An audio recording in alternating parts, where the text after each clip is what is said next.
The needs within a human being have risen because of a certain sense of incompleteness.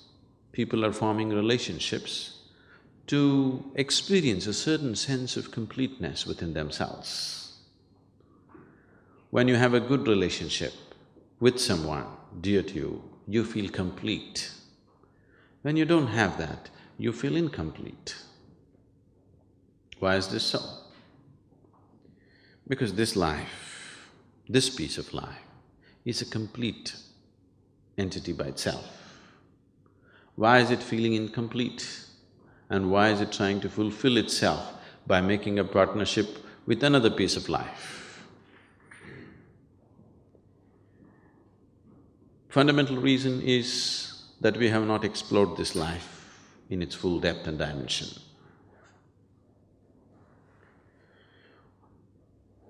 Though that is the basis, there is a complex process of relationships as such.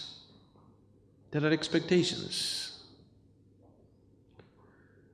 And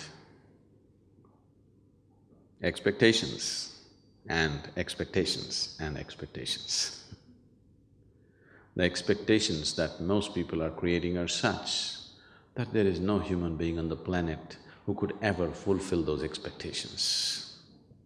In the process of holding a relationship, the first moment of meeting, the expectations may be common, but as every step that we take in life, the expectations may become different.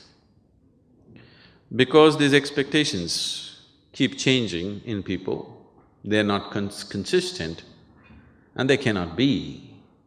One person may be consistent with the same expectation throughout their life, another person's expectations may be changing because his perception and experience of life is changing. Now, relationships become great conflict. More conflict is happening within the four walls of the homes than is happening anywhere on the planet. Only thing is, bombs are not exploding, so you don't hear it. They may be giving each other silent treatment.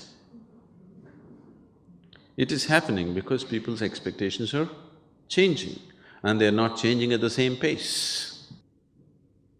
Fundamentally, why have we sought a relationship?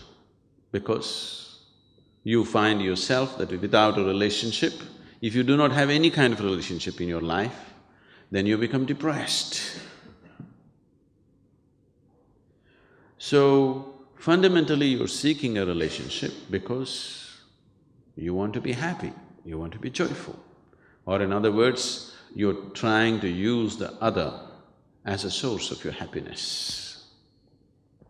If you're happy by your own nature, now relationships will become a means for you to express your happiness, not to seek happiness. If you're forming relationships to seek happiness and trying to squeeze happiness out of somebody, and that person is trying to squeeze happiness out of you, now this is going to be a painful relationship after some time. Initially it may be okay because something is being fulfilled.